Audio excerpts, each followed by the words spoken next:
Right welcome to special debate. ఇవాళ లోకేష్ యువగళం జైత్రయాత్ర అలాగే రేపు బహిరంగ సభ నిర్వహించున్నారు. విజయనగరం జిల్లా పోలిపల్లి వద్ద బహిరంగ సభ నిర్వహించున్నారు. దీనికి జనసేన అధినేత అలాగే టీడీపీ అధినేత హాజరు కాన్నారు. ముఖ్యమైన నేతలు కూడా హాజరు కాన్నారు. మెయిన్గా యువగళం జైత్రయాత్ర అనే ముందు యువగళం గురించి చూసుకుంటే ఈవినింగ్ వాక్ అన్నారు, పప్పు అన్నారు, చాలా కామెంట్లు చేశారు.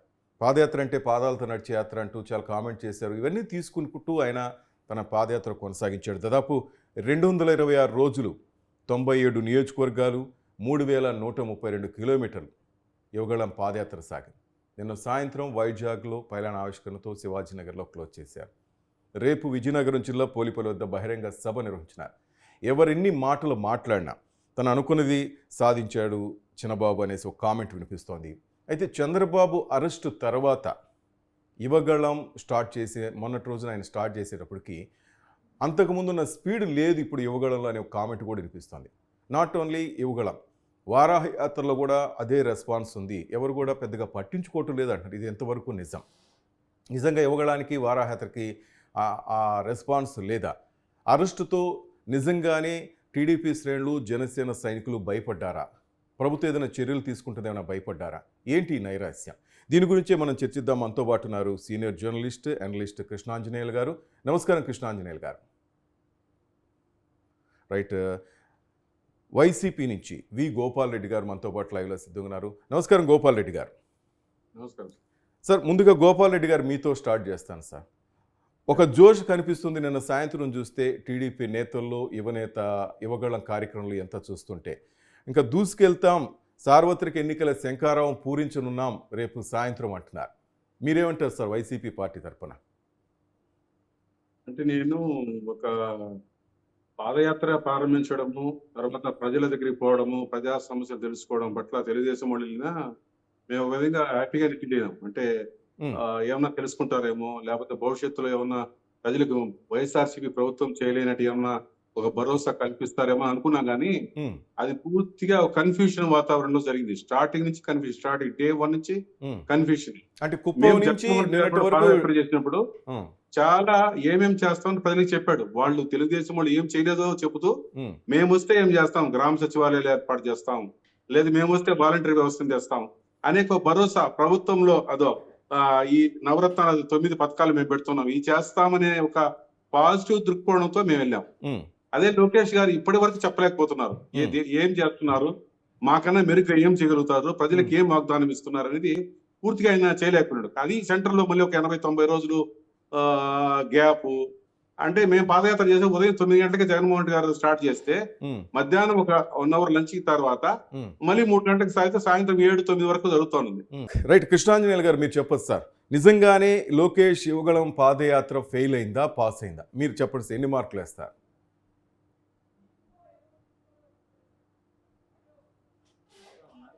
కృష్ణాంజనేయులు గారు వినపడుతుందండి నా మాట? చెప్పండి సార్. తెలుగుదేశం పార్టీలో నెంబర్ 2 గా ఉన్నారు. ఆయన గత ప్రభుత్వంలో ఎమ్మెల్సీగా అవటం, ఆ తర్వాత మంత్రి కూడా అయినటువంటి పరిస్థితి. అయితే తెలుగుదేశం పార్టీలో అప్పుడు ముఖ్యమంత్రి చంద్రబాబు నాయుడు కుమారుడు కాబట్టి దొడ్డిదారిన శాసన మండలిలో పెట్టాడు, మంత్రి అయ్యాడు. ఆయనకి నాయకత్వ లక్షణాలు లేవు, ఆయనకి మాట్లాడటం రాదు, పప్పు, ఇలాంటివన్నీ విమర్శలు ఉన్నటువంటి మాట వాస్తవం, మీరు ఇంట్రోలో చెప్పినట్టుగా. అయితే యువగళం పాదయాత్ర ద్వారాగా తనను తాను ప్రూవ్ చేసుకోవటానికి, నాయకుడిగా ఎదగటానికి ఖచ్చితంగా యువగళం పాదయాత్ర ఖచ్చితంగా ఉపయోగం అయింది అనడంలో ఎటువంటి సందేహం లేదు. నారా లోకేష్ ని ఆయన గతంలో ఉన్నటువంటి స్థాయి యువగళం పూర్తి చేసినప్పుడు స్థాయికి మెరుగ్గా ఉంది. నారా లోకేష్ తో పోల్చినప్పుడు మాత్రమే ఆయన ఈ యువగళం పాదయాత్ర ద్వారాగా 226 రోజులు, 3132 కిలోమీటర్లు నడవడంతో పాటుగా 70 సభలను అడ్రస్ చేసి చాలా మందితో ఇంటరాక్ట్ అయినటువంటి పరిస్థితి ఉంది. కానీ మనం ఏం చూస్తాము అని అంటే, నారా లోకేష్ గతంలో పాదయాత్రలు చేసినటువంటి వాళ్ళ స్థాయిలో ఆ ఇంపాక్ట్ క్రియేట్ చేయగలిగారా లేదా అనేటువంటిది ఖచ్చితంగా కంపేర్ చేసేదానికి అవకాశం ఉంది. ఇప్పుడు 2004 ఎన్నికలకు ముందు రాజశేఖర్ రెడ్డి ఆ రోజున పాదయాత్ర చేశారు. అతను ప్రజల్లో మమేకమయ్యారు. ఒక రైతుగా పంచె కట్టుకొని ప్రజల్లోకి వెళ్ళి ఇంత పెద్ద క్రౌడ్ గీవుడు ఉండకపోవచ్చు. కానీ చాలా బాగా ప్రజల్లో అప్పుడు కాంగ్రెస్ పార్టీకి పునరుజ్జీవం తీసుకొచ్చి 2004లో గెలిపించడానికి ఆయన ఉపయోగపడ్డాడు. ఆయన ముఖ్యమంత్రి కూడా.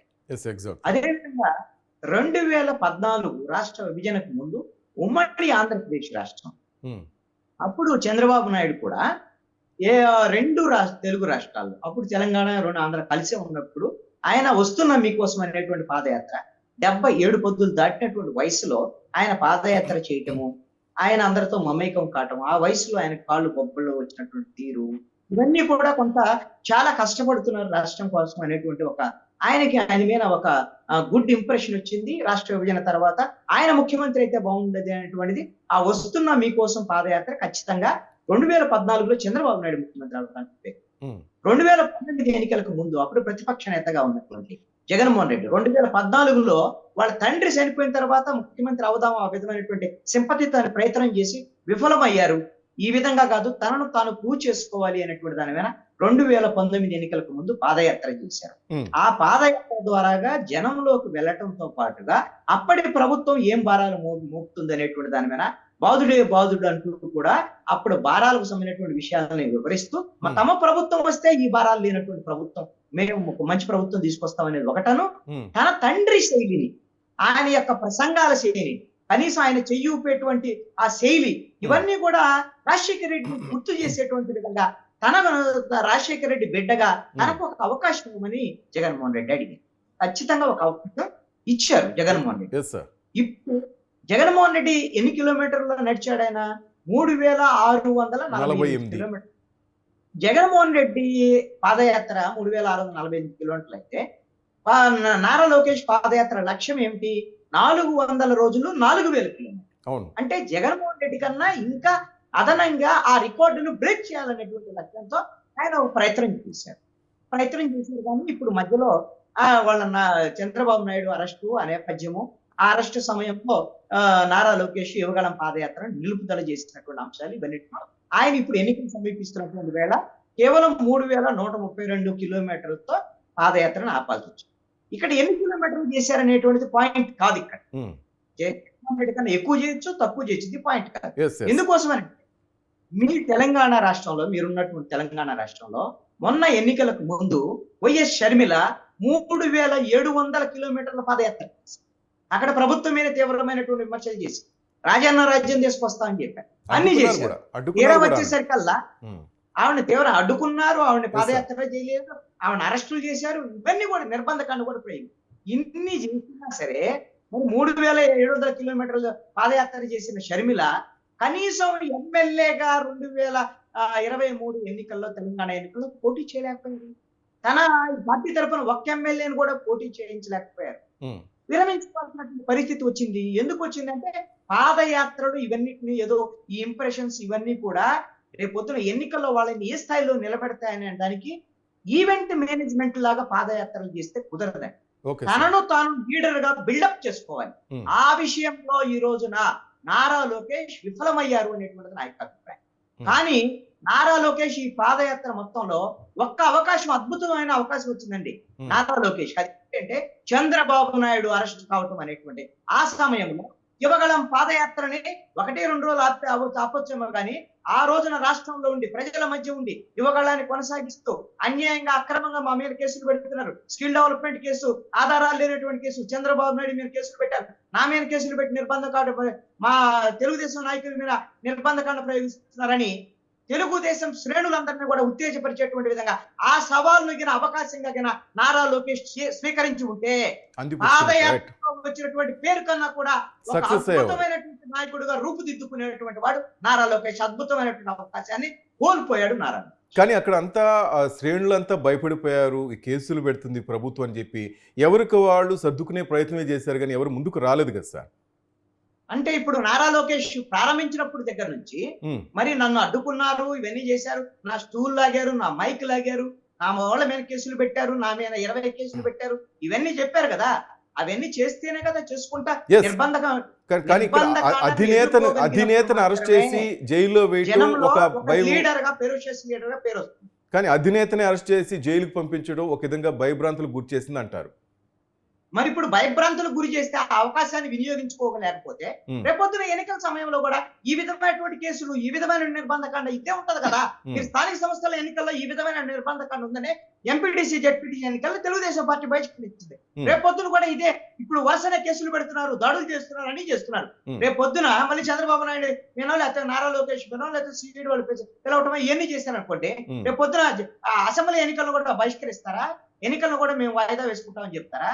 ఇది ప్రతిపక్షంలో ఉండేటువంటి పార్టీలు ఆ విధమైనటువంటి నిర్బంధ కాండను ఎదుర్కొని ప్రజల తరపున ప్రజల మధ్యగా ఉంటే ప్రజలే కాపాడుకుంటారు.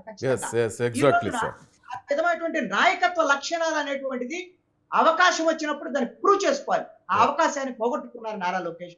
ఈ పాదయాత్ర ద్వారా నారా లోకేష్ అనేటువంటి వారు ఈ తెలుగుదేశం పార్టీలో ఒక లీడర్ గా ఉన్నారు. ఆయన కూడా పనికొస్తారు, ఆయన కూడా ఎమ్మెల్యేగా పోటీ చేయగలరు అని తప్ప తెలుగుదేశం పార్టీని నడిపించేటువంటి నాయకుడు ఆయన అని అనిపించుకోలేకపోయారు.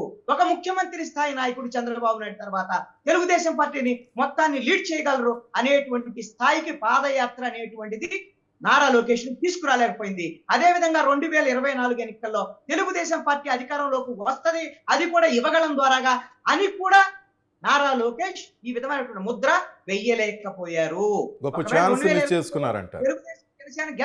గెలవచ్చు, అది వేరే విషయం. ప్రభుత్వం మీద వ్యతిరేకత, వైసీపీ మీద ఉన్నటువంటి వ్యతిరేకత, దాని వల్ల గెలిస్తే గెలవచ్చేమో కానీ వీళ్ళంతటా వీళ్ళుగా వైఎస్ఆర్ కాంగ్రెస్ పార్టీని వాళ్ళ వైఫల్యాలని ప్రజల ముందు ఎండగట్టి ప్రజల తరపున నిలబడి ఈ రోజున వైసీపీని ఓడించేటువంటి స్థితిలో మాత్రం నారా లోకేష్ కానీ, పవన్ కళ్యాణ్ కానీ, చంద్రబాబు నాయుడు కూడా, ఈ ముగ్గురు కూడా ఆ విధమైనటువంటి అవకాశాన్ని వదులుకున్నారు. ఈ 4.5 సంవత్సరాల్లో ఆశించినటువంటి స్థాయిలో ప్రజల మధ్యన ఉండలేకపోయారు, ప్రజా ఉద్యమాలు చేయలేకపోయారు అనేటువంటి నా యొక్క అభిప్రాయం. Right sir, right. అరుణ గారు, ఏంటి రేపు వెళ్తున్నారమ్మా విజయనగరం జిల్లా పోలిపల్లి బహిరంగ సభ? ఆల్రెడీ 7 ట్రైన్లు వేసారు, జన సైనికులు, టీడీపీ నేతలతో కదిలి వెళ్తున్నారు. మీ స్పందన ఏంటమ్మా, వెళ్తున్నారా? నేనైతే వెళ్ళట్లేదండి. మాకు అఫీషియల్ గా ఇన్విటేషన్ వస్తే తప్ప వెళ్ళడానికి లేదు పార్టీ ఆఫీస్ నుంచి. ఓకే, కానీ ఇక్కడ నుంచి కార్యకర్తలు అయితే వెళ్తున్నారు డెఫినెట్లీ గా. మీ అధినేత వెళ్తున్నారా? అదన్న ఇన్ఫర్మేషన్ ఉందమ్మా? ఇంకా క్లారిటీ రాలేదండి. వాళ్ళు గన్నవరం వచ్చారు కాబట్టి, సార్ వాళ్ళు మంగళగిరి వచ్చారు కాబట్టి మేబీ వెళ్ళడానికి అయ్యుండొచ్చేమో అనుకుంటున్నాము. భిన్న స్వరాలు వినిపిస్తున్నాయి, బట్ అఫీషియల్ గా అయితే ఇన్ఫర్మేషన్ ఏమీ రాలేదు ఇప్పటి వరకు. రైట్ అరుణ్ గారు, రైట్. మీరు వినుంటారు కృష్ణాంజనేయులు సార్ ఇచ్చిన అనాలిసిస్. చంద్రబాబు అరెస్టు తర్వాత యువగళంలో స్పీడ్ తగ్గింది, వారాహి యాత్రలు కూడా జోరు తగ్గిందనే మాటలు వినిపిస్తున్నాయి. నిజమా కాదా? యువగళం గురించి అయితే నేను స్పందించనండి, అది మళ్ళీ నాకు సో వారాహి గురించి మాత్రమే నేను మాట్లాడతాను. వారాహి వచ్చేటప్పటికి పవన్ కళ్యాణ్ గారు ఆ యాత్రని డిలే చేయడానికి, అలాగే చంద్రబాబు నాయుడు గారి అరెస్ట్ కి సంబంధం లేదండి. క్లియర్ గా తెలంగాణ ఎలక్షన్ రావడము, తెలంగాణ ఎలక్షన్ మీద కసరత్తు చేస్తూ దానికి సంబంధించి పొత్తులు ఫస్ట్ లో సింగిల్ గానే పోటీకి వెళ్దామని 32 సీట్లు ప్రకటించుకోవడం, ఆ తర్వాత మళ్ళీ బీజేపీ పెద్దలు సంప్రదించిన తర్వాత మళ్ళీ సింగిల్ గా వెళ్ళడానికి విరమించుకొని పొత్తులో సీట్లు ప్రకటించుకోవడము, తర్వాత అభ్యర్థులకు సంబంధించి ప్రచారము, వీటన్ని అలాగే అట్ ఏ టైము ఇక్కడ ఏపీలో జరుగుతున్న కొన్ని సందర్భాలు, ఏదైతే చంద్రబాబు నాయుడు గారు అరెస్ట్ తర్వాత వివిధ కారణాలు, పవన్ కళ్యాణ్ గారిని ఆపటం, రాష్ట్రంలోకి రానివ్వకుండా, ఆ తర్వాత రాజమండ్రి జైలు దగ్గర జరిగిన సంఘటన, ఇవన్నీ కూడా ఈ పరిణామాలను మీరు చూస్తూనే ఉన్నారు.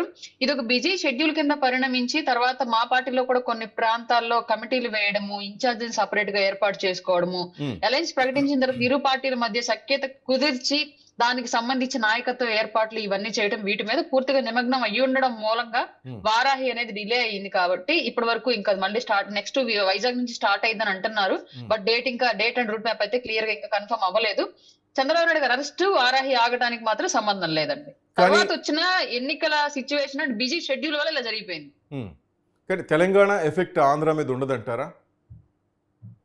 ముమ్మాటికి ఉండదండి, ఎందుకంటే తెలంగాణ పరిస్థితి వేరు. తెలంగాణలో మేము టికెట్లు ఇవ్వడం కూడా ఇది ఒక ఎక్సర్సైజ్ కింద ఉండిద్ది. పేదలకు అవకాశం ఇస్తే నిజంగా ప్రజల్లో ఎలాంటి వాళ్ళు నాయకులకు అసెంబ్లీకి వెళ్ళాలి అనేది ప్రజలకు అవగాహన ఉండిద్ది. వీళ్ళు కూడా ఏ పరిస్థితిలో వాళ్ళు టికెట్లు ఆశించాలి, ఉద్యమాలు, కేసులు, పోలీసులతో కొట్లాట్లు, సోషల్ మీడియా అండ్ మీడియాని అటెండ్ చేయడం, వీటి వల్ల ఓట్లు రావు. ఓట్లు పడడానికి చేయాల్సిన గ్రౌండ్ రాజకీయం వేరే ఉంటది. అది తెలుసుకోవడానికి ఒక ఎక్సర్సైజ్ కింద పనికొచ్చింది డెఫినెట్ గా. అలాగే సామాన్యులకు అవకాశం ఇచ్చినట్లుగా ఉంటది. సామాన్యుడు కూడా చట్టసభలకు వెళ్లాలన్న ఒక ఉద్దేశంతో ఈ అవకాశాన్ని అయితే పవన్ కళ్యాణ్ గారు తెలంగాణలో కల్పించారు. బట్ బై అన్ఫార్చునేట్లీ అది సామాన్యుడికి చట్టసభలో అవకాశం లేదు అని ప్రజలు డిసైడ్ చేసినట్లుగా ఉన్నారు. డబ్బున్నోళ్ళకే చట్టసభలో అధికారము, డబ్బున్నోడే పేదోళ్ళ తలరాతలు కూడా రాస్తాడు తప్ప పేదోళ్ళ తలరాతలు పేదోళ్ళు రాయడానికి లేదు అన్నట్లుగా తెలంగాణలో జడ్జిమెంట్ అయితే ఇచ్చారు వీలైనంత వరకు. బట్ ఆంధ్ర సిచ్యువేషన్ అయితే అలా కాదండి. ఆంధ్ర సిచ్యువేషన్ ఈసారి టగ్ ఆఫ్ వార్ కింద ఉండింది. ఇవాళ గనక మళ్ళీ వైఎస్ఆర్సీపీ పార్టీ గనక వస్తే పేదవాడు ఎప్పటికీ ఈ రాష్ట్రంలో బ్రతకలేని సిచ్యువేషన్ వచ్చింది. కాబట్టి ఇప్పటికే అధపాతానికి ఇల్లున్న మాలాంటి వాళ్ళందరినీ, మాలాంటి అంటే మళ్ళీ ఇప్పుడు నన్ను ఇక్కడ జనసేన రిప్రజెంటేటివ్ గా చూడొద్దు, ఒక సామాన్య మహిళగా చూడండి, బిలో మిడిల్ క్లాస్ మహిళగా చూసి దాని గురించి చెప్తున్నాను. నేను నా స్థాయిలో ఉన్న వాళ్ళ జీవితాల గురించి మాత్రమే మాట్లాడుతున్నాను. అట్లాంటి పరిస్థితి మళ్ళీ నెలకొనిద్ది. కాబట్టి ఈసారి ఎట్టి పరిస్థితుల్లోనూ ఆంధ్ర రాష్ట్ర ఎలక్షన్ 24కి జరిగే ఆంధ్ర రాష్ట్ర ఎలక్షన్ ప్యూర్ గా ప్రజల కోసం, రాష్ట్ర అభివృద్ధి కోసం, అప్పులను తగ్గించి అభివృద్ధి దిశగా రాష్ట్రాన్ని నడిపించడం కోసం, క్రైమ్ రేట్ ని, గంజాయిని, ఈ కల్తీ మద్యాన్ని వీటన్నింటినీ కట్టడి చేసి ప్రజలకు ఆరోగ్యం ప్రసాదించే దిశగా ప్రణాళికలు తీసుకురావడం వైపు, ఇలా వివిధ రకాలుగా రైతులను ఆదుకోవడం గురించి, మహిళలను ఆదుకోవడం గురించి, నిరుద్యోగ యువత గురించి, ఇలా రకరకాలుగా కేవలం రాష్ట్ర అభివృద్ధి గురించి మాత్రమే ఈసారి ఎలక్షన్ కి వెళుతున్నారు. కాబట్టి ఇరు పార్టీలు కూడా విజయం తథ్యం. తెలంగాణ రిజల్ట్ ఎఫెక్ట్ అనేది ఆంధ్రప్రదేశ్ మీద ఎట్టి పరిస్థితుల్లోనూ ఉండదు. ఇక్కడ ఇంకొక ప్లస్ ఏంటంటే మాకు జగన్మోహన్ రెడ్డి గారి యొక్క అసమర్థ పాలన, అవినీతి పాలన, అరాచకపు పాలన, ఈ 3 కాన్సెప్ట్లు అనేవి రాబోయే ఉమ్మడి ప్రభుత్వానికి పెద్ద అసెట్. కానీ ఇక్కడ వినిపిస్తుంది ఏంటంటే బర్రెలకు వచ్చిన ఓట్లు కూడా పవన్ కళ్యాణ్ పార్టీకి రాలేదు. వైజాగ్లో ఆయన సభ పెడితే సమావేశాలకి జనాలు రావటం లేదు, సినిమాలు చేసుకుంటూ ఉన్నాడు. అలాగే ఇప్పుడు సార్ చెప్పినట్టుగా టీడీపీ అయినా జనసేన అయినా ఒక గట్టి స్టాండ్ మీద ఉండలేదు, ప్రజల్లో మమేకం కావటం లేదని ఒక కామెంట్స్ వినిపిస్తున్నాయి. వైసీపీ చేసిన కామెంట్స్ని మీరు టార్గెట్ చేసుకొని వాళ్ళకి సమాధానం చెప్పే స్థితిలో కూడా జనసేన నేతలు లేరు, ఎందుకని? లేదండి, జనసేన నేతలు క్లియర్ గా దాని గురించి నేనే ఎన్నోసార్లు మాట్లాడాను. బర్రెలక్క విషయంలో జగన్మోహన్ రెడ్డి గారి కంపారిజన్ రాగండి. ఆ కంపారిజన్ మేం చెయ్యాలి. మాజీ ముఖ్యమంత్రి కొడుకు అభ్యర్థిని ఆ కాన్స్టిట్యున్సీలో పోటీకి పెడితే ఆఫ్టర్ ఆల్ 1240 వచ్చాయి. ముక్కుమోహన్ తెలియని అమ్మాయి నిలబడితే 5000 చిల్లర వచ్చాయి. కాబట్టి జగన్మోహన్ రెడ్డి కన్నా కూడా బర్రెలక్కే ఎక్కువ ఫేమ్, అక్కడ బర్రెలక్కే ఎక్కువ క్యాపబిలిటీ ఉందని చెప్పేసి తెలంగాణ ప్రజలు తీర్పిచ్చారు.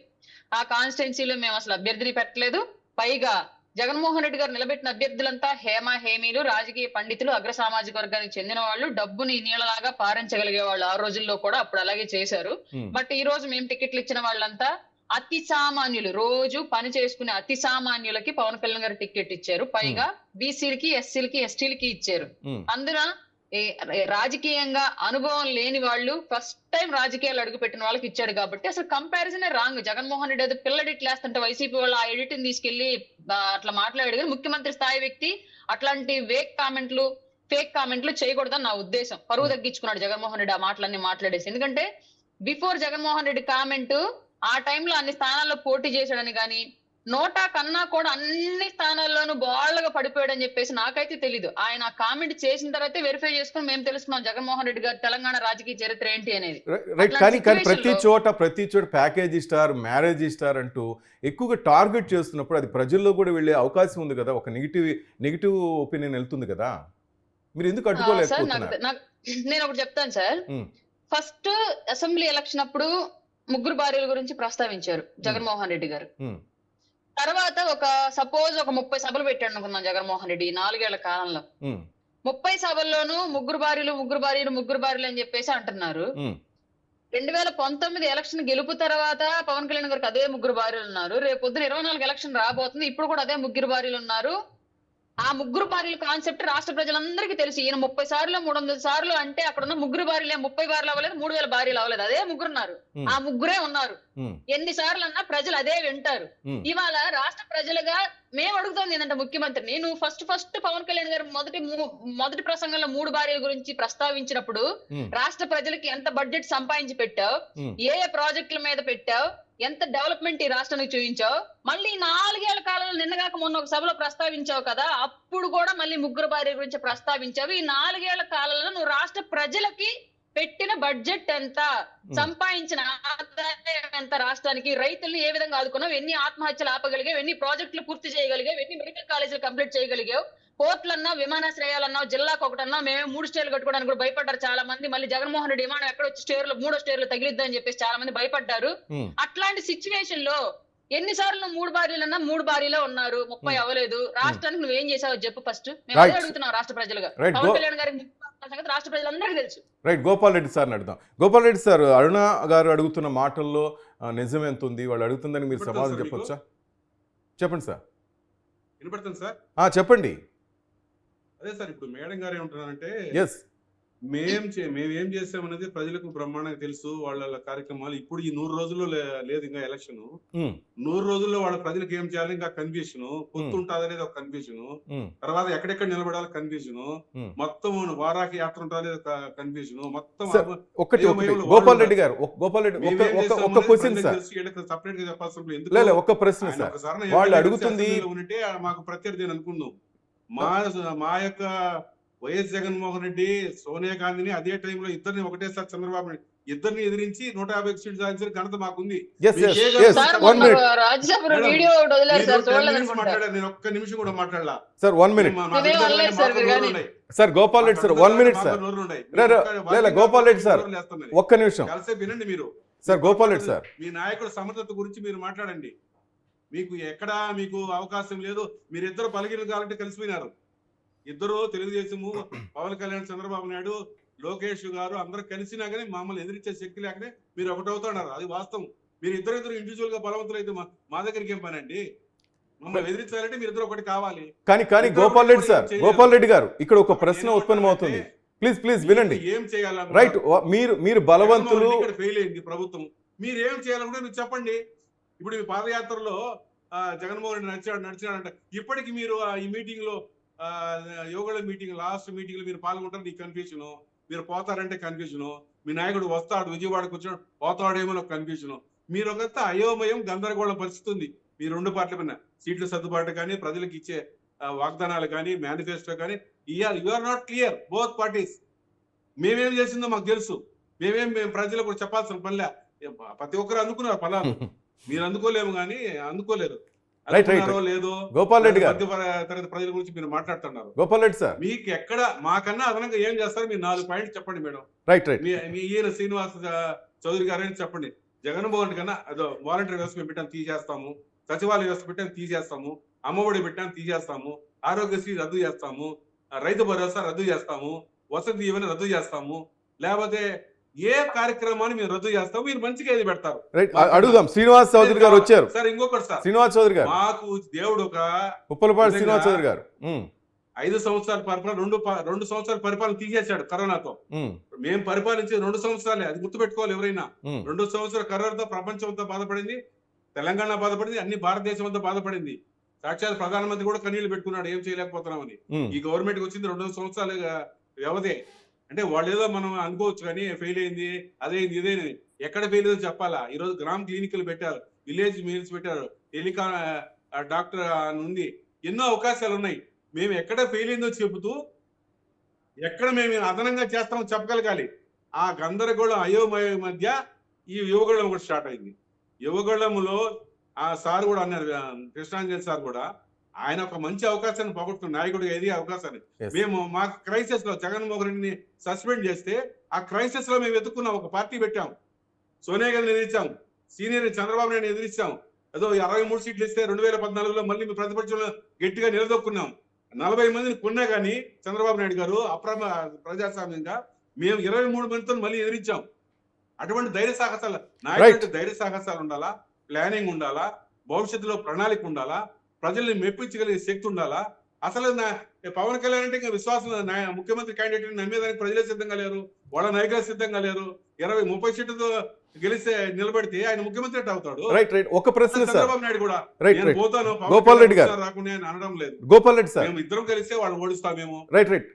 ఒక ప్రశ్న గోపాల్ రెడ్డి సార్, వినండి ప్లీజ్. లేకపోతే అంతా కన్ఫ్యూజన్ గా ఉన్న వాతావరణాన్ని తప్పనిసరిగా ప్రజలు మా పార్టీ క్యాష్ చేసుకుంటారు, తప్పనిసరిగా క్యాష్ చేసుకుంటది.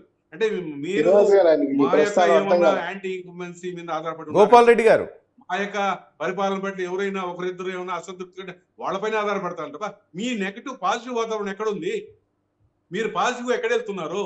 మేము ఇది చేస్తాం, గోపాల్ రెడ్డి గారు ఇది ఆరోగ్యశ్రీ 20 లక్షలు పెంచాం, లేదు మేము 15 లక్షలకే చేస్తాం ఆరోగ్యశ్రీ. సార్ మీ వైసీపీ వాళ్ళు ఎవరి మాట వినరేమో సార్. మీ నాయకుడు చెప్పలేదు. గోపాల్ రెడ్డి గారు సార్, నేను ఒక ప్రశ్న అడగచ్చా? చెప్పండి సార్. సార్ చాలా మంది అంటుంటారు, మీరు అన్నారు సరే దే ఆర్ నాట్ ఎలిజిబుల్, వాళ్ళిద్దరు అన్ఫిట్ అంటున్నారు సార్, టీడీపీ అండ్ జనసేన అంటున్నారు.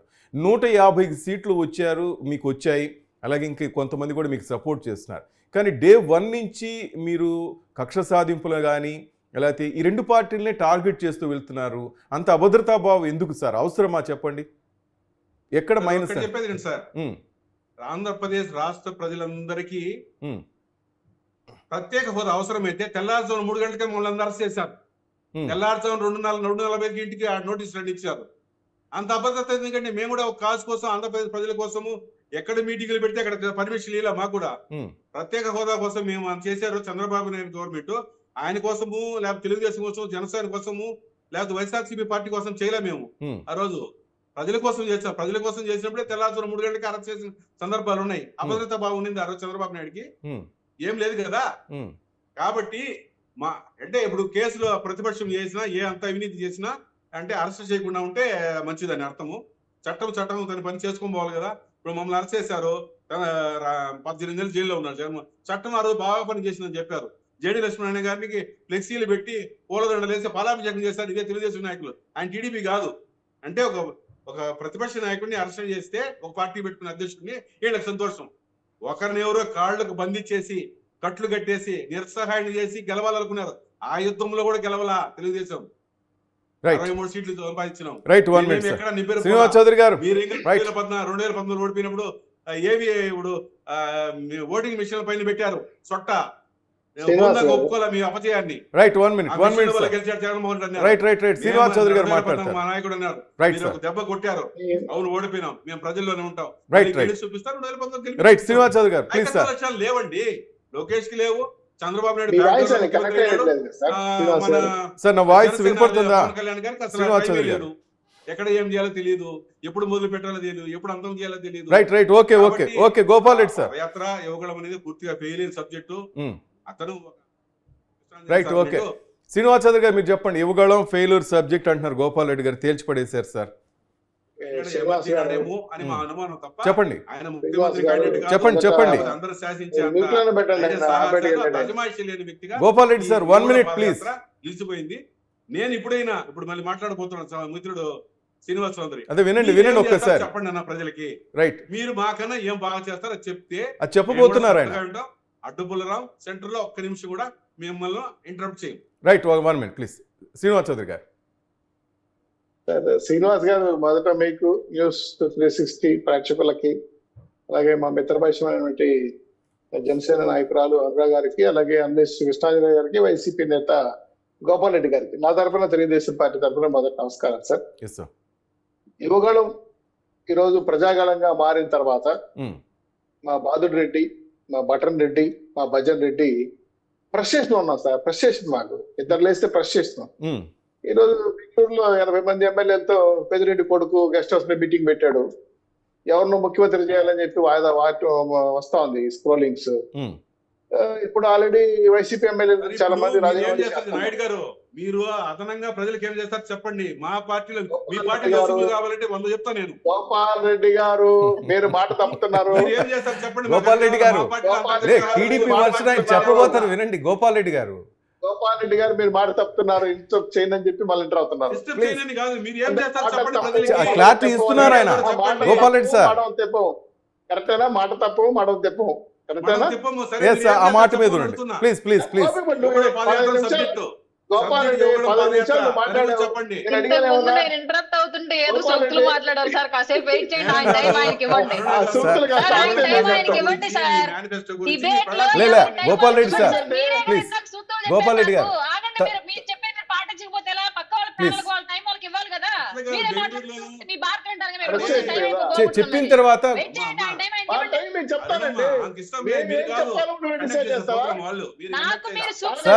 గోపాల్ రెడ్డి సార్ రైట్ అరుణ్ గారు నేను చెప్తాను అరుణ్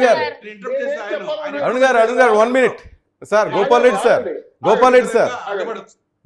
సార్ తను చెప్పిన తర్వాత, శ్రీనివాస్ చౌదరి గారు చెప్పిన తర్వాత మీరు కంటిన్యూ చేయండి ప్లీజ్. తను చెప్పనివ్వండి, మొత్తం చెప్పనివ్వండి. ఏం చెప్తారు ప్లీజ్ సార్. మేం చెప్పాలో డిసైడ్ చేస్తే మేమేంటి ఇంకా మా పార్టీ ఇంకా చెప్పనివ్వండి ప్లీజ్ చెప్పనివ్వండి.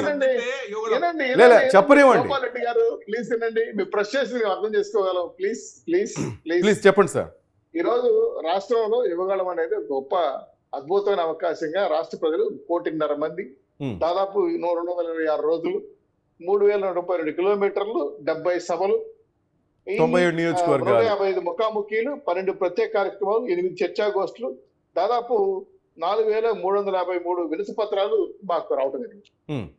ఎక్కడో స్టాన్ఫర్డ్ యూనివర్సిటీ చదువుకొని వచ్చిన మా చంద్రబాబు నాయుడు గారు కొడుకు లోకేష్ గారు మొదట పాదయాత్ర చేసేటప్పుడు చాలా మంది హేళన చేశారు, తెలుగు రాదన్నారు, ఎన్నో రకాలుగా మాట్లాడారు. అన్ని రాజకీయాల్లో పూలమాలలు వేస్తారు, రాళ్లు వేస్తారు. అన్నింటినీ తట్టుకొని ఈరోజు ఆయన ఇంత పెద్ద ఎత్తున విశాఖపట్నం వరకు నడిచి కొన్ని కారణాల రీత్యా దిగ్విజయంగా బ్రహ్మాండంగా ప్రయోగాలు జరిగిందని మేము అనుకుంటాం. సరే, ఎవరి అభిప్రాయాలు వారు, కృష్ణాంజలి గారి అభిప్రాయం, జర్నలిస్టులు, ఇతర పార్టీల అభిప్రాయం వేరే ఉంటాయి. కానీ మీరు అన్నట్టు జగన్మోహన్ రెడ్డి గారి ప్రభుత్వం 97% సంక్షేమం, 87% లబ్ధి, 100% అభివృద్ధి చేసిన వాళ్ళు నిద్రలేస్తే ఆ సాక్షి టీవీలో, సాక్షి పేపర్లో లోకేష్, చంద్రబాబు నాయుడు గారు, పవన్ కళ్యాణ్ గారు వాళ్ళు తిట్టేది, వాళ్ళ మీద కామెంట్లు వేసేది. ఎందుకు సార్ అవసరం? నాకేం అవసరం, నాకు అర్థం కాలేదు. ఇప్పుడు మీరు బ్రహ్మాండంగా 150 మంది ఎమ్మెల్యేలు అద్భుతమైన సంక్షేమ కార్యం 2,26,000 కోట్ల రూపాయలు సంక్షేమం చేశారు, 11.5 లక్షల కోట్ల అప్పులు చేశారు. రాష్ట్రంలో ఎటువంటి రాజధాని కట్టాల్సిన కష్టపడే శ్రమ లేదు. పోలవరాన్ని అటకెక్కించేశారు. 3 రాజధానులు చెప్పారు, 3 బాత్రూమ్లు కట్టుకుని దాన్ని కూడా అటకెక్కించేశారు. సో ఏ పని, అభివృద్ధి, లబ్ధి, సంక్షేమం అన్ని చేసేసారు కదా. మరి మా ప్రతిపక్షాల మీద మీ బాధ ఏంది, మీ గోల ఏంది, నాకు అర్థం కాలేదు. సరే, వ్యక్తిగతంగా అభిప్రాయాలు చెప్పేవాడు వేరే కథ, పలానా బాగున్నాడు. మా గోపాల్ రెడ్డి గారు అందగాట చెప్పడం వేరు, గోపాల్ రెడ్డి గారికి పలానా మచ్చుందని చెప్పడం వేరు, అవి అభిప్రాయాలు చెప్పుకుంటారు. అయితే ఒక పార్టీగా, తెలుగుదేశం పార్టీగా మా యువ నాయకుడు లోకేష్ గారు పాదయాత్ర చేస్తా ఉంటే ఎందుకు మేము భయపడి స్టూల్ లాగేస్తున్నారు, మైక్ లాగేస్తున్నారు? 26 కేసులు పెట్టారు సార్. లోకేష్ గారు 13 కేసులు పెట్టారు సార్. 175 నియోజకవర్గాల్లో మా నియోజకవర్గ ఇన్ఛార్జీలకి 40 మంది కేసులు పెట్టారు సార్. పార్టీ మీద 60,000 కేసులు పెట్టారు సార్. అమరావతి రైతుల మీద 2,600 కేసులు పెట్టారు సార్. ఇన్ని కేసులు పెట్టినా ఒక్కరైనా వైసీపీలో జాయిన్ అయినా సార్? ఒక్కరైనా వైసీపీ జాయిన్ అయినా మీ పార్టీ రాజకీయాలు, మీ పార్టీ అభివృద్ధి, లబ్ధి, సంక్షేమం జరిగింటే? ఈరోజు మా పార్టీ నాయకులు బ్రహ్మాండంగా మీకు చెప్తున్నాం, 6 గ్యారెంటీలతో పాటు జనసేన అలకేట్ చేసిన మొత్తం 10 గ్యారెంటీలు జనాల మీద తీసుకొస్తుంటే బ్రహ్మాండంగా ప్రజలు బ్రహ్మాండంగా పడుతున్నారు. మీరు రోజు అప్పు చేసి పప్పుకూర తెలిపి సంక్షేమం చేస్తామని చెప్పిన మీరు రాష్ట్రానికి సంక్షేమం చేశారు కదా. మేము వస్తే 20 లక్షల ఉద్యోగాలు ఇస్తాము, మీరు చెప్పగలిగారా? ఆ రోజు విశాఖపట్నం బట్టి 13 లక్షల కోట్లు పెట్టుబడులు వచ్చాయని చెప్పారు. నాకు తెలిసి 13 రూపాయలు కూడా కనపడలా గ్రౌండింగ్ అయినట్టు. తర్వాత మీరు అన్న టిట్కో ఇండ్లకి వాళ్ళు కేంద్ర ప్రభుత్వం ఎదురిస్తే వీళ్ళు కట్టారు. మేము కూడా కొంత 92% పూర్తి చేశాం. దాన్ని తాకట్టు పెట్టి 120 కోట్లు తీసుకొచ్చుకున్నారు. సరే, మీరు స్టేట్గా మాట్లాడుతున్న వైసీపీ నాయకులు 4 సంవత్సరాలు 7 నెలలుగా మీరు పరిపాలన చేస్తున్నారు. ఏం అభివృద్ధి చేశారని ఒక చిన్న పత్రం ఇచ్చేయగలరా? మద్య నిషేధం కాడ నుంచి, సిపిఎస్ రద్దు కాడ నుంచి, జాబ్ కార్డు కాడ నుంచి, ఇసుక ఫ్రీ కాడ నుంచి, అలాగే అనేక అంశాలపైన మీరు మాట్లాడిన వాగ్దానాలన్నీ కూడా నవరత్నాలు కానీ, నకిలీ రత్నాలు కానీ ఏవి కూడా ఈ రోజు అమలు కాలేదు కదా. మీరు ఇప్పుడు రాష్ట్ర ప్రజలకి వెళ్ళి మీ నాయకుడు ఏం చెప్తున్నాడు? మీ ఇంటికి మీ సంక్షేమం చేర్చాము అని అయితేనే మాకు ఓటేయాలి అన్నారు.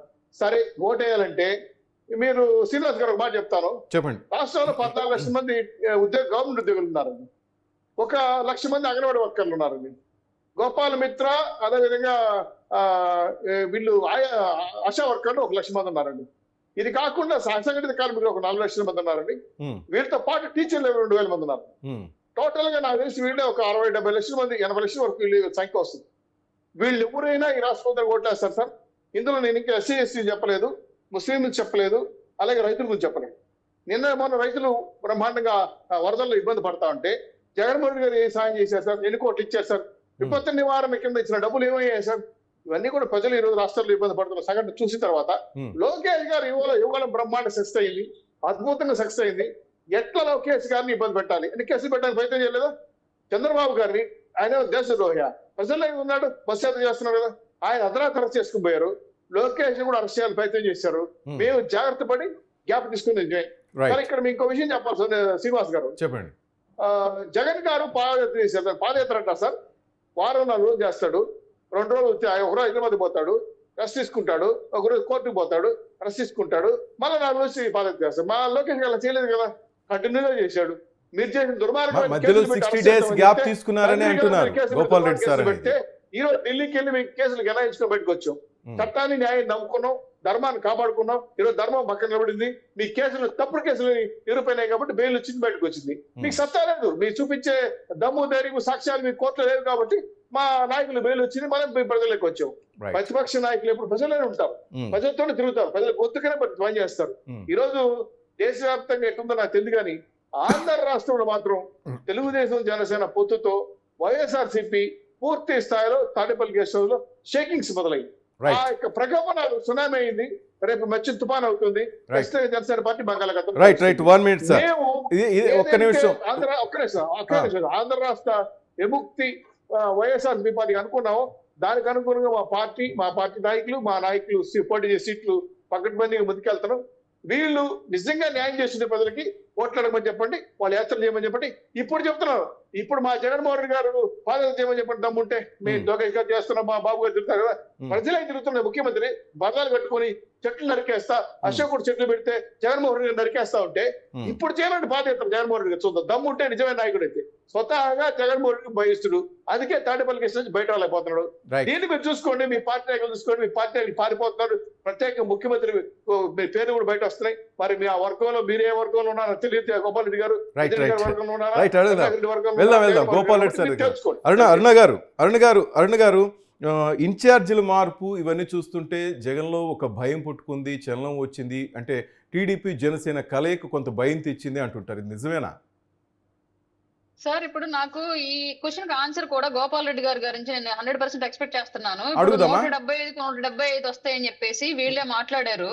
175 నియోజకవర్గాలను మా పరిపాలన బహుబాగా ఉంది, అన్ని చోట్ల అన్ని పథకాలు అన్ని రకాలుగా అభివృద్ధి బాగా అందిందని చెప్పేసి వీళ్ళే మాట్లాడారు. మరి అట్లాంటప్పుడు 70 మంది ఎమ్మెల్యే క్యాండిడేట్లను ఎందుకు మార్చారు? స్థానచలనం ఎందుకు జరిగింది?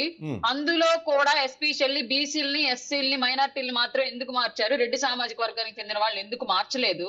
ఇప్పటి వరకు మీరు చేసిన నిజంగా అభివృద్ధి సక్సెస్ఫుల్ గా మీ సాక్షి పేపర్ లో కాకుండా నిజంగా గ్రామాల్లో పట్టణాల్లో గనక ఉంటే మీకెందుకు అభ్యర్థులను మార్చాల్సిన అవసరం ఇప్పుడు ఆ భయం పట్టుకుందా? ఆ విషయాన్ని నాకు క్లియర్ గా అంటే చాలా రోజులు ఇదే డౌట్ ఉంది. ఎప్పుడైతే ఇన్ఛార్జీలను మారుస్తున్నారో అంటే మీ ఉద్దేశంలో నాకు తెలిసినంత వరకు ఎస్సీ ఎస్టీలు అనే వాళ్ళు స్థానికంగా రాజకీయంగా బలపడకూడదు, వాళ్ళకంటే ఒక సెపరేట్ గా క్యాడర్ అనేది బిల్డ్ అవ్వకూడదు. అలా బిల్డ్ అయితే జగన్మోహన్ రెడ్డిని డిమాండ్ చేస్తారు. వీళ్ళ ప్రభుత్వం వచ్చినాకైనా మంత్రి పదవుల కోసమో లేదంటే ఇంకొక టికెట్ల కోసమో డిమాండ్ చేస్తారు. కాబట్టి ఎస్సీలని ఎస్టీలని రాజకీయంగా స్థిరత్వం అనేది ఏర్పాటు చేయకుండా పిల్లల్ని తిప్పినట్టు ఆ నియోజకవర్గం తిప్పుతా ఉంటే ఎన్ని రోజులైనా సరే వీళ్ళ సామాజిక వర్గం కింద లేదంటే ఈ ముఖ్యమంత్రి గారి కింద బానిసలుగానే ఉంటారు. వీళ్ళు టికెట్ ఎప్పుడు ఇస్తారా, ఎప్పుడు పథకాలు మాకు కాంట్రాక్ట్లు ఇస్తారా, ఎప్పుడు మాకు మంత్రి పదవులు ఇస్తారా, ఇచ్చిన కాడి నుంచి భజన చేద్దామని ఎదురు చూస్తా ఉంటారన్న ఉద్దేశంతోనే ఇలా చేశారని చెప్పేసి మేము భావిస్తున్నామండి. వాళ్ళ సైడ్ నుంచి ఏమి రెస్పాన్స్ వచ్చిందో మాకు తెలియదు. ఇంకొక క్వశ్చన్ కూడా ఉందండి, సంవత్సరాలు 100 ఏళ్ల చరిత్ర ఉన్న చెట్లను ఎందుకు కొట్టేస్తున్నారు? నాకు ఇప్పటికీ పెద్ద $1 మిలియన్ క్వశ్చన్. దానికి వాళ్ళ సైడ్ నుంచి ఆన్సర్ ఎప్పటి నుంచి ఎక్స్పెక్ట్ చేస్తున్నారు సార్? ఒక్కళ్ళు కూడా చెప్పాలా? చెప్తే సంతోషం. గోపాల్ రెడ్డి సార్ అడుగుదాం. గోపాల్ రెడ్డి సార్ విన్నారా అరుణ గారు ఏమడిగారు? సరే కదమ్మా, ఆయన అశోకుడు చెట్లు నటిస్తే మా జగన్మోహన్ రెడ్డి నరికేస్తారు. దాన్ని స్లోగన్ పెట్టుకోవాలి దాన్ని. ఉండండి సార్, సార్ని చెప్పనివ్వండి గోపాల్ రెడ్డి సార్ని. సార్ మీరు వాయిస్ మ్యూట్లో ఉంది sir. Gopal Reddy sir please. Gopal Reddy sir hello, మ్యూట్లోనే ఉంది సార్ ఇంకా మీ వాయిస్ లేదు sir. Right, Gopal Reddy sir మ్యూట్లోనే ఉంది. మీ దగ్గరికి వచ్చే ముందు నేను ఒకసారి కృష్ణాంజనేయులు సార్తో మాట్లాడతాను. కృష్ణాంజనేయులు సార్, మొత్తం మీద ఇప్పుడు ఒక టాక్ వినిపిస్తుంది, ఇన్ఛార్జీల మార్పు అయితేనేమి క్యాంపు రాజకీయాలు జరుగుతున్నాయి. మీకు తెలియని విషయం కదా సార్, మీరు సీనియర్ జర్నలిస్ట్. బెంగళూరులో జరుగుతున్నాయి, వైజాగ్లో జరుగుతున్నాయి, తాడేపల్లిలో కూడా క్యాంపు రాజకీయాలు జరుగుతున్నాయి. చాలామంది అసంతృప్తితో ఉన్నారంటారు. వాళ్ళ రాజీనామా కూడా పెద్ద డ్యామేజ్ అంటారు. ఇది ఎంతవరకు నిజం సార్ వైసీపీకి? వైఎస్ఆర్ కాంగ్రెస్ పార్టీ ఇప్పుడు ఉన్నటువంటి పరిస్థితులు అయితే ఖచ్చితంగా ఓటమి ఖాయం అనేటువంటిది జగన్మోహన్ రెడ్డికి అర్థమైంది. వాళ్ళ ఐపాక్ సర్వే ఇచ్చినటువంటి వాళ్ళ సర్వేలు కూడా తేటతెల్లం చేస్తున్నటువంటి 150 మంది ఉన్నారు జగన్మోహన్ రెడ్డి కాదు. పైకి గాంభీర్యంతో మాకు 170 వస్తాయని కూడా 80 మంది వరకు ఈ రోజున ఎమ్మెల్యేలు మార్చాలని ప్రయత్నం చేస్తున్నారు అంటే ఒక 70 మంది వరకేమో కొత్త వాళ్ళని పెట్టడం, 15 మందిని ఒక చోట నుంచి ఎక్కువ చోట మార్చడం ఇలాంటి ప్రయత్నాలు చేస్తున్నారు. ఇవన్నీ ఎందుకు చేస్తున్నారు? ఓడిపోతారండి. ఎందుకు ఓడిపోతారు? ఎమ్మెల్యేలు గ్రాఫ్ పడిపోయిందని జగన్మోహన్ రెడ్డి చెప్తున్నారు. ఎమ్మెల్యే చేయడానికి ఏముంది? చేసే పని లేదు. అసలు ఈ 4 సంవత్సరాల్లో ప్రభుత్వం చేసిన పనే లేదు. ఒకటే జగన్మోహన్ రెడ్డి చెప్తున్నటువంటి అంశం ఏంటి? ఈ సభలు మీ అందరికీ నేను విజ్ఞప్తి చేస్తున్నాను. నేను బటన్ నొక్కి మీకు డబ్బులు ఇస్తున్నాను. డీబీటీ ద్వారాగా డబ్బులు ఇస్తున్నాను. 1,85,00,000 కుటుంబాలకి 3,00,00,000 కోట్ల రూపాయలు నేను మీకు డబ్బులు పంచాను. కాబట్టి మీ కుటుంబానికి మేలు జరిగితే నాకు ఓటేయమని అడుగుతున్నాడు. ఇది ఆయన చేసినటువంటి పని ఏదన్నా ఉంది అని అంటే అది జగన్మోహన్ రెడ్డి డబ్బులు ఇస్తున్నాడు. జనానికి డబ్బులు ఎక్కడన్నా పెన్షన్ ఇవ్వాలంటే వాలంటీర్లు ఇస్తున్నారు. ఇక కనీసం ఒక రోడ్డు వేసేది లేదు, కనీసం ఒక కుళాయి వేసేది లేదు, ఒక కలవట్టు కట్టేది లేదు. ఇది కనీసము ఒక మురుగు కాలువకు సంబంధించినటువంటి దీని కూడా పంచాయతీల్లో లైట్లు కూడా పెట్టేటువంటి పరిస్థితి అలాంటి పాలన లేనప్పుడు ఎమ్మెల్యేల మీద ఎందుకు వ్యతిరేకత వస్తుంది? అంటే వ్యతిరేకత ఎవరి మీద వచ్చింది? ప్రభుత్వం మీద వ్యతిరేకత ఎందుకు వచ్చింది? మీరు ఇచ్చేటువంటి డబ్బులు అయ్యా, మీరు ఇచ్చేది పావలా అయితే పావలా భారాలు పడుతున్నాయి మా మీద. ఈ రోజున కరెంట్ ఛార్జీలు పెంచారు, ఆర్టీసీ ఛార్జీలు పెంచారు, చెత్త పన్ను వేశారు, ఇంటి పన్ను వేశారు, అదే విధంగా పెట్రోల్ డీజిల్ ధరలు పెరిగినాయి, నిత్యావసర వస్తువుల ధరలు పెరిగినాయి. ఆ రోజున ప్రతిపక్ష నేతగా బాదురని మీరు ఆ ప్రతిపక్షంలో పాదయాత్ర చేసినప్పుడు జగన్మోహన్ రెడ్డి మరి ముద్దులు పెట్టాడు, బుగ్గలు నిమిరారు, ఇవన్నీ చేశారు కదా. చాలా బాగా జనాన్ని ఒక అవకాశం ఇద్దాం పాపం. కానీ ఆంధ్ర రాష్ట్ర ప్రజల్లో అంత ఆలోచన ఉందా కృష్ణాంజనేయులు సార్? నిజంగా మీరు చెప్తున్నట్టు ఆంధ్ర రాష్ట్ర ప్రజలు అంత ఆలోచన, అంత పరిపక్వత వస్తోందా? ఆలోచిస్తున్నారా? ఆంధ్రప్రదేశ్ ప్రజలు చాలా చైతన్యవంతులుగా ఓటర్లు ఓటు వేసేటువంటి పరిస్థితి ఉంటుంది ఆంధ్రప్రదేశ్ లో. ఆ విధమైనటువంటి తీర్పులు కూడా గతంలో కూడా ఇచ్చి ఉన్నటువంటి పరిస్థితి మనం చూసాం. ప్రతిసారి ఎన్నికల్లో ఎవరైతే తప్పు చేసినటువంటి వాళ్ళని ఇంటికి పంపించినటువంటి పరిస్థితులు ఉన్నాయి.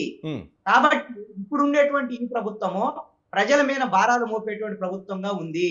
అనుభవం లేనటువంటి అనుభవ రాహిత్యముతో ఈ రోజున అప్పులు ఆంధ్రప్రదేశ్ గా మార్చాడు జగన్మోహన్ రెడ్డి. అదే విధంగా ఈ రోజున ఉద్యోగాలకు సంబంధించినటువంటి విషయంలో నిరుద్యోగుల సమస్య తీవ్రంగా ఉంది. తెలంగాణలో బిఆర్ఎస్ పార్టీని ఇంటికి పంపించినటువంటి వాళ్ళు ఎవరు? ఆ ప్రభుత్వాన్ని. అక్కడ నిరుద్యోగులు వరిలక్కకి అంత క్రేజ్ ఎందుకు వచ్చింది? 5,000 ఓట్లు ఎందుకు వచ్చాయి? 1 మినిట్ కృష్ణాంజనేయులు సార్, మళ్ళా మీ దగ్గరికి వస్తారు. అరుణ్ గారు, నిజంగా సార్ చెప్తున్నట్టు ఆంధ్ర రాష్ట్ర ప్రజలు నిజంగా అంత ఆలోచిస్తున్నారా? మార్పు వస్తుందా? ఏదైనా తమ దాకా వస్తే గానీ తెలియదు అన్నట్లుగా ఇంతకు ముందు ఓటు ఎలా వేశారో ఏం జరిగిందో తెలియదు కానివ్వండి. ఇవాళ ప్రతి ఇంట్లోనూ జగన్మోహన్ రెడ్డి యొక్క అసమర్థ పాలన యొక్క ప్రభావం ప్రతి ఇంటి మీద ఉందండి. చదువుకున్న కొడుకున్న ఇంటి మీద పడింది, చదువుకున్న కూతురు ఉన్న ఇంటి మీద పడింది, తాగుబోతు భర్త ఉన్న ఇంటి మీద పడింది, పొలం ఎండిపోయిన రైతు ఇంటి మీద పడింది, సరైన టయానికి పంట కొన్న టయానికి కొన్న డబ్బులు సరిగ్గా ఇవ్వక ఆ రైతు కుటుంబాల మీద పడింది. ఒక్క సెక్షన్ అని కాదు, ఇప్పుడు ఉద్యోగస్తులు వాళ్ళ ఫ్యామిలీస్ మీద పడింది, కాంట్రాక్ట్ సోర్స్ ఉద్యోగస్తులు వాళ్ళ ఫ్యామిలీస్ మీద పడింది.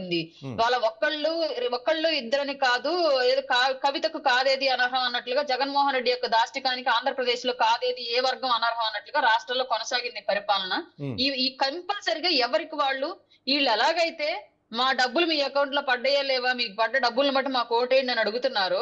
ప్రజలు రివర్స్ లో నీ వల్ల మా కుటుంబాలు ఎంత ఎఫెక్ట్ అయ్యాయి, ఎంత ఇబ్బంది పడ్డాయని చెప్పేసి వాళ్ళు ఆలోచించుకుని ఈసారి ఓటేసే సిచ్యువేషన్ అయితే డెఫినెట్ గా ఉంది వాళ్ళ రాష్ట్రంలో.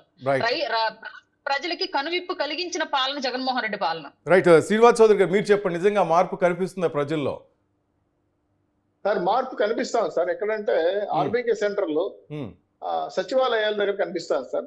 అవి ఏమైందంటే సాయంత్రం పూట అయితే క్లబ్బులుగా, బార్లుగా, సచివాలయాలు దందాలుగా, దొంగ ఓట్ల రాత్రి పూట పనిచేసి కంప్యూటర్ గా మారిపోయి ఆ మార్పులు కనిపిస్తాం సార్. అంటే ప్రజల్లో మార్పు కనపడలేదంటారా? అంటే ప్రజల్లో మార్పు సార్, ఆలోచన ధోరణి మారలేదంటారా? ప్రజల్లో 100% ప్రజల్లో మార్పు వచ్చింది. ఏం మార్పు వచ్చిందంటే, ఎప్పుడు ఎలక్షన్ వస్తుందా, ఈ ఫ్యాను గుర్తుని ఎప్పుడైతే ఓడిస్తావా, రేపు మాకు కావాల్సింది Janasena Telugu Desam party blockbuster movie release అయిపోయింది సార్. జగన్మోహన్ రెడ్డి గారి సినిమాకి ఎక్స్పైరీ డేట్ పడిపోయింది సార్.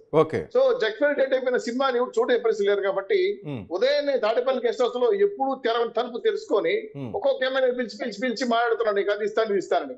మరి 4 సంవత్సరాలు 7 నెలల్లో ఏం చేశారు సార్? మరి బెంగళూరు జరుగుతున్న వ్యతిరేక ఉద్యమం ఏం చేయాలి, మీరు వైజాగ్ జరుగుతున్న ప్రత్యేక ఉద్యమం కావాలి, ఈ రోజు ఆలరామకృష్ణ లాంటి అనుమతులు లాంటి పంపించింది. చూస్తే టోటల్ గా వైఎస్ఆర్సీపీ ప్రభుత్వం పుట్టుమునిగిపోతా ఉంది. గోపాల్ రెడ్డి లాంటి నిజాయితీ కార్యకర్తలు కూడా రేపు వేరే జెండా పడుకునే పరిస్థితి కూడా లేదు. వాళ్ళు కూడా వేరే పార్టీ ఎత్తుకుంటున్నారు. తెలుగుదేశం పార్టీ బస్సులోనూ ఖర్చులేస్తున్నారు, జనసేన బస్సులో ఖర్చులేస్తున్నారు. సో రేపు జరగబోయే బ్లాక్ బాస్టర్ మూవీ 100% సక్సెస్ఫుల్ ప్రభుత్వం ఏర్పడబోతోంది. ఆ భయంతోనే తాడేపల్లి గెస్ట్ హౌస్ లో టీవీలు గ్లాసులు బాగా కొడతాడు మా జగన్మోహన్ రెడ్డి గారు. అది దృష్టిలో పెట్టుకుని అక్కడికి వెళ్ళడానికి కూడా ఎవరు ముందుకు పోవట్లేదు. కానీ ఇది first time Tadepalli guest house తలుపు తెరుచుకున్నాయి. 100% వాళ్ళు నష్ట నివారణ చర్యలు రిపేరింగ్ సెక్షన్ స్టార్ట్ చేశారు. ఇది సక్సెస్ఫుల్ కాదు. 65 రోజులు 30-70 రోజులు కూడా లేదు. ఈ ప్రభుత్వం చేయగలిగింది లేదు, చేసింది లేదు. కాబట్టి గోపాల్ రెడ్డి సార్ ముక్త ఆంధ్రప్రదేశ్ గా మేము తీసుకురావడానికి మేము తెలుగుదేశం పార్టీ జనసేన పార్టీ ముందుకెళ్తున్నాం. గోపాల్ రెడ్డి సార్, మీ వాయిస్ మ్యూట్ లోనే ఉంది సార్. మీరు చాలా చెప్పాలి, వెయిట్ చేస్తున్నారు. అరుణ్ గారు వెయిట్ చేస్తున్నారు. చెట్లు ఎందుకు కొట్టించారని అడుగుతున్నారు అరుణ్ గారు. తను మా సోదరుడు చెప్పాలి, నేను కూడా వెయిట్ చేస్తున్నాను సార్. దానికి సమాధానం చెప్పాలి. చెట్లు ఎందుకు కొట్టిస్తున్నారు ముఖ్యమంత్రి వస్తుంటే అని అరుణ్ గారు అడుగుతున్నారు. గోపాల్ రెడ్డి సార్, గోపాల్ రెడ్డి ఏం మాటలు రాలేదే, మీ వాయిస్ మ్యూట్ లో పడిపోయింది సార్. అధికార పార్టీ కుట్ర ఏంటో సార్ ఇది ఖచ్చితంగా అధికార పార్టీ కుట్ర ఏంటది. లేదు సార్, మ్యూట్ లోనే ఉంది. ఇంకా చూడండి ఒక్కసారి, చెక్ ఇట్ సార్ ప్లీజ్. లేదు, మ్యూట్ లోనే ఉంది సార్. తాడేపల్లి గెస్ట్ హౌస్ నుంచి ఏదో లేదు sir. Gopal Reddy sir, sorry, మీది మ్యూట్ లోనే ఉంది. వెయిట్ చేస్తాను మీ వాయిస్ కోసం. రైట్, కృష్ణాంజనేయులు సార్, ఫైనల్ గా చెప్పండి సార్. మీరు ఇంతకుముందు కరెక్ట్ గా చెప్పారు, యువగళాన్ని అందిపుచ్చుకోలేకపోయారు. సక్సెస్ కాలేదు. కానీ తీసేసి మాట్లాడు. రైట్, కృష్ణాంజనేయులు సార్తో మాట్లాడు. రావట్లేదు సార్ గోపాల్ రెడ్డి సార్. అరుణ్ గారు చాలా బాధపడుతున్నారు. మీ నుంచి చాలా సమాధానాలు వెయిట్ చేస్తున్నారమే, but no response from miss sir. Right, ఇప్పుడు వచ్చింది సార్. స్పీకర్స్ ని బాక్స్ లో పెట్టేయి. రైట్, ఒక్క నిమిషం. రైట్, కృష్ణాంజనేయులు సార్, మీరు కంక్లూజన్ ఇవ్వండి సార్. ఏంటి ఇన్ఛార్జీల మార్పు ఇదంతా? మేడం చెప్తున్నట్టుగా, టీడీపీ వాళ్ళు చెప్తున్నట్టుగా, మీరు ఇంతకుముందు కూడా చెప్పారు ఇది టీడీపీకి అనుకూలంగా ఉంది, టీడీపీకి జనసేనకి అనేది. ఇది ఇట్లాగే కంటిన్యూ అయ్యే అవకాశం కనిపిస్తుందా సార్? ఇప్పుడు వస్తుందా? హలో, ఇప్పుడు వస్తాను చూడు. చెప్పండి సార్. కృష్ణాంజనేయులు సార్, చెప్పాలి కదా సార్. గోపాల్ రెడ్డి సార్, చెప్పండి సార్. త్వరగా time. Gopal Reddy sir, time లేదు. ఒక 2 ప్రశ్నలకు మీరు త్వరగా సమాజం. చెట్లు ఎందుకు కొట్టిస్తున్నారు అడుగుతున్నారు. అరుణ మేడం ఒక అడిగింది, సరే ఎందుకు మీరు మారుస్తున్నారు ఎస్టీ ఎస్సీ వాళ్ళను మాత్రమే మారుస్తున్నారంటే, మేడం మాకు ఉప ముఖ్యమంత్రి నారాయణ స్వామి ఆయన ఎస్సీ సంబంధించినడమ్మా. ఇంకో ఉప ముఖ్యమంత్రి కూడా ఇంతకుముందు హోమ్ మినిస్టర్ ఉన్న వాళ్ళు కూడా అంతా మేము ఆ సామాజిక వర్గాన్ని మరవాలా, వాళ్ళు ఎప్పుడు మా అంటే ఉంటున్నారు. మీరు ఇప్పుడు అంటున్నారు కదా 178 వరకు ఒక 50 మంది నిలబెట్టండి మీరు కూడా జనసేన. తప్పే ఉందమ్మా. మీరు కూడా అధికారమే పరమావధి కాదు అని పవన్ కళ్యాణ్ గారు చాలా సార్లు చెప్పారు. మార్పులు జరుగుతున్నాయి అంటున్నామా. మీరు 70 మంది అభ్యర్థుల్ని, అందులో ఎస్సీ ఎస్టీ బీసీల నుంచి మైనార్టీల నుంచి ఎందుకు మారుస్తున్నారు? వాళ్ళ ఇష్టం అంటున్నారు మేడం. ఆ పార్టీ ఇష్టం, మా ఇష్టం అంటున్నారు మేడం. మాకు సలహా ఇచ్చే ముందు ఒక 50 మంది నిలబెట్టండి, ఎస్టీలు బీసీలు అందరూ నిలబెట్టండి. సలహా ఇవ్వట్లా, నాకున్న డౌట్ ని మీ ముందు పెట్టాను. నేను ఒక ప్రతిపక్ష నాయకురాన్ని, అలాగే ఒక ఓటర్ని, మీ ప్రభుత్వాన్ని నేను క్వశ్చన్ చేశా. పైగా నేను ఒక ఎస్సీ బీసీ వర్గాలకు చెందిన సామాన్యురాల్ని, నేను మిమ్మల్ని క్వశ్చన్ చేశా, వీళ్ళని ఎందుకు మారుస్తున్నారు అని, మీరు ఎందుకు మార్చలేదు అని. జరగలేదు స్ట్రైట్ గా ఉంది సార్. నా క్వశ్చన్ స్ట్రైట్ గా ఉంది. రెడ్లకి స్థాన చలనం ఎందుకు జరగలేదు, మిగతా కమ్యూనిటీలకు ఎందుకు జరిగింది స్ట్రైట్ చెప్పండి.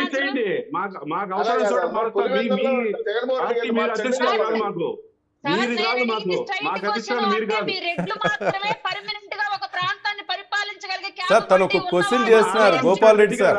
క్యాపబిలిటీ లేని వాళ్ళ అరుణ గారు ఆళ్ళరామకృష్ణ రెడ్డి కాదా? ఆయన మార్చారు కదా. రాజీనామా చేసి వెళ్ళిపోండి. మీరు స్థాన చలనం చేయాల. రాజీనామా చేసి నా కేటర్ గెలిపించలేదు, నేను గెలుచుకుంటాను పక్కకు పోయాడు. మీరు కొత్త రాజకీయం మాకు నేర్పించకండి. మేము చిన్న వాళ్ళమైనా సరే చూస్తున్నాం రాజకీయాలు ఏం జరుగుతుంది. మీ రాజకీయం ఒక సీటు వరకే పరిమితం అయింది. బయటికి వెళ్ళాడు. నేను అడిగిన స్ట్రైట్ చెప్పండి, మీరు స్కిప్ చేయొద్దు. ఏముందండి, మీరు మాకు సమూచి అయితే కదా మీకు సమాధానం చెప్పాల్సిన పని కూడా. మీరు ఎప్పుడైతే సార్, తను అడిగిన ప్రశ్నకి ఒక మహిళా నేతకి సమాజం అవకాశం ఉంది sir. Gopal Reddy sir, party కాదు, మీరు చెప్పమంటే మీరు చెప్పడం లేదు, అడుగుతున్నారు. నో ప్రాబ్లం, మాకేం ఇబ్బంది ఏం లేదు. మా ఇష్టం ఏదో మేము చెప్తున్నాము సార్. అట్లా కాదు సార్, ఇది మా ఇష్టం, మా పార్టీ అంటే కాదు కదా సార్. ఊరు నిలబెట్టాలి, మా పార్టీ ఇష్టము. అవసరం ఎందుకు రాలేదు, మిగతా కులాలను మాత్రమే మార్చాల్సిన అవసరం ఎందుకు వచ్చిందని అడిగాను స్ట్రైట్ గా. నేను 3 వాక్యాలు మాట్లాడతా, తర్వాత మాట్లాడు. 3 సెంటెన్స్ ప్లీజ్. పార్టీ అభ్యర్థులు నిలబెట్టేది మా వంతు. ప్రజలకు నచ్చుకుంటే వాళ్ళని ఓడిస్తారు, తప్పనిసరిగా ఓడిస్తారు. ఇప్పుడు ఈయన అన్నాడు కదా, మన చౌదరి గారు అంటున్నారు 150 మంది చంద్రబాబు నాయుడు అరెస్ట్ చేస్తే 170 మంది చనిపోయారంట. సత్యమేవ జయతే వెళ్ళింది అమ్మ. మహాసాధ్వి అని మీరే అన్నారు, ఆ పార్టీ వాళ్ళు అన్నారు, అనిత గారు వాళ్ళు వీళ్ళు అన్నారు. ఆమె ఏమి ఇప్పుడు ఓదార్చలేదు అంటున్నా. ఆ కుటుంబాలు, చనిపోయిన కుటుంబాలు ఎందుకు ఓదార్చలేదు అంటున్నా. భర్త ఇంటికి వస్తానే ప్రజల సేవ మర్చిపోయినారని నేను అడుగుతున్నా. ముగ్గురు ఓదార్చింది, మిగతా 167 మంది ఎవరు ఓదార్చారు? నిజంగా చంద్రబాబు నాయుడు అరెస్టులు చనిపోతే మాట నిలబెట్టుకునే విధానం సరైంది అయితే ఆమె ఎందుకు ప్రజల దగ్గరికి వెళ్ళాలా? వీళ్ళ వాక్యాలు, వీళ్ళ కథలు, వీళ్ళ ప్రామిస్లు అలాగనే ఉంటాయమ్మా. మీరు ప్రత్యర్థిని ఎప్పుడు భావించలే తల్లి అరుణ గారు. మీరు రైట్ రైట్ చూద్దాం సార్. మీరు తెలుగుదేశం సంఖ్యలో ఎక్కిన ఒక బిల్లు మాత్రమే. రైట్ రైట్ రైట్ ఫైనల్ గా right right Gopal Reddy sir right sir చెప్పారు కదా, ఇప్పుడు నా క్వశ్చన్ ఆన్సర్ చెప్పండి. మీకోసమేనండి, మీకోసం మా పార్టీలో మీరు ఎవరు నిలబెడతారు చెప్పండి. మీకోసమే ఆన్సర్ ఏముంది? మా పార్టీలో ఎవరు నిలబెట్టారు? మా ఇష్టము, ఎవరు నిలబెడతాము. గోపాల్ రెడ్డి గారు, పులివెందుల్లో సీట్ ఎస్సీకి ఇచ్చే ధైర్యం ఉందా? ఎవరు మీరు ఇవ్వండి. కుప్పంలో మా సీట్ల గురించి మీకెందుకన్నా? మీరు ఎవరైనా నిలబెట్టుకోండి, కుక్కను నిలబెట్టుకోండి, మా పిల్లలు నిలబెట్టుకోండి. మీరిద్దరు బలహీనలు కాబట్టి మీరు బలహీనలు బయటపడేయాలని అడుగుతున్నాం పార్టీగా. ప్రతిపక్ష పార్టీల యొక్క పార్టీ రాజకీయ వ్యవహారాల గురించి మీరు ప్రస్తావిస్తున్నారు. ఎందుకు ప్రస్తావించారు? ఏం ప్రస్తావించినా మీరు హాయిగా ఉండండి అమ్మా. మీరు అధికారులు నిరంతరం మీరు మాట్లాడేదే జనసేన టీడీపీ అలయన్స్, పవన్ కళ్యాణ్ గురించి మాట్లాడతారు మీరు. అరుణ గారు, మీరు ముఖ్యమంత్రి కావాలని మీ జన సైనికులు అనుకుంటున్నారు, మేము వద్దని మీరు అనుకుంటున్నారు. అది అది ఎటువంటి తిప్పేసి మీరు ఏదో మాట్లాడేస్తున్నారు. మీరు అయోమయంలో ఉండి మీకు ఒక ప్రణాళిక లేక మా పైన మీరు క్యాడెట్లని మీరు వచ్చారు. మీరు ఏం చేస్తారు? ఏం చేస్తారంటున్నా? Gopal Reddy sir right right కొట్టేస్తున్నారు, చెట్లు ఎందుకు కొట్టేస్తున్నారు, అలాగే స్థాన చలనం ఎందుకు చేస్తున్నారు చెప్పండి. స్థాన చలనం మా ఇష్టం అండి, చెట్లు ఎందుకు కొట్టేస్తున్నా కూడా చెప్పేయండి సార్. అరుణ్ గారు కూల్ అవుతారు. చెప్పేది మేము 175, 170 టార్గెట్ పెట్టుకున్నామమ్మా. ఏ మాత్రం ఒక్క సీట్ కూడా కోల్పోయేదానికి మాకు ఇష్టం లేక, ఒకటి కోల్పోతారో లేకపోతే ఇంకోటో అని మాకు ఎక్కడ అవసరమైతే 170 గెలవాలి కాబట్టి మా ఇష్టం వచ్చి క్యాండిడేట్ పెట్టుకుంటాం. 5,000 మంది 70 స్థానాల్లో మీ పార్టీ సరిగ్గా పనిచేయలేదని మీరు ఒప్పుకున్నట్టేగా. 70 స్థానాలు మార్చేది మీకు ఎవరు చెప్పారు? మీకేమన్నా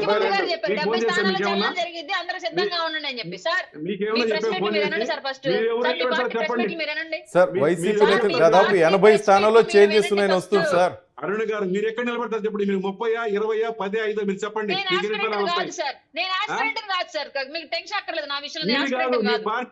మీ పార్టీ 30 స్థానాలు నిలబడతాదా సార్? అది రేపు చెప్పబోతున్నారు సార్ వాళ్ళు.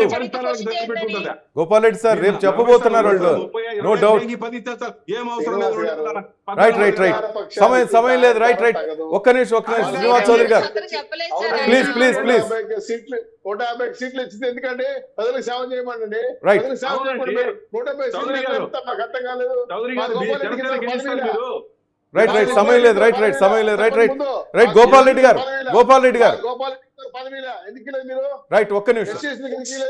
రైట్ ఒక్క నిమిషం చౌదరి గారు please. Right right right Chowdary గారు ప్లీజ్ ప్లీజ్ సమయం లేదు. రైట్ రైట్ సార్ లేదు సమయం లేదు. సమాధానం చెప్పాలి. రైట్ ఒక్క నిమిషం చౌదరి గారు. రైట్ చౌదరి గారు ఒక్క నిమిషం ఒక్క నిమిషం ఒక్క నిమిషం.